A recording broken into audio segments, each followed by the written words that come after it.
It's day 324. Little Ibrahim leaves this world.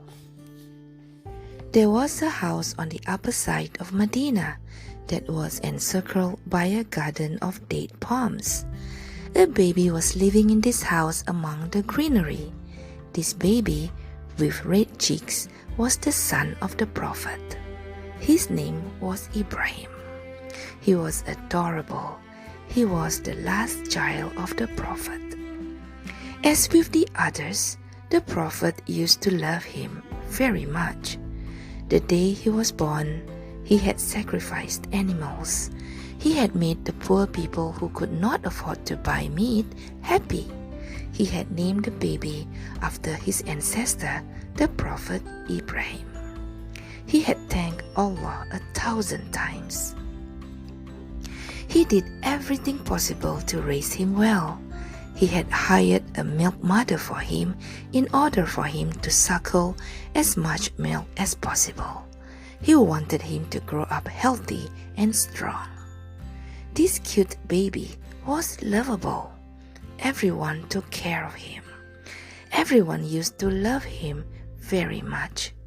Ibrahim, who had been raised with all this love and affection, was 16 months old when one day people came in a great hurry and informed the Prophet that the baby was sick. The Prophet went to him running. Ibrahim had a very high temperature. The brightness in his eyes was gone. He was lying quite still. The Prophet understood that his only son was going to pass away. He took him into his lap and with great compassion looked at his face. "What can we do against Allah's orders?" he said. This was the decree of Allah. Ibrahim was not in this world anymore. He was in another realm. He had flown away like a bird from the arms of his father. Small teardrops were rolling down from the eyes of the Prophet. He placed his little baby back in his place. He said in a low voice, "The eyes can shed tears, and the hearts will be saddened. Your separation makes us more than sad, Ibrahim, but we cannot say anything other than that which is pleasing to Allah." He was a prophet, but just like everybody else, he was a human being. So he too was sometimes in pain and sometimes in a state of happiness.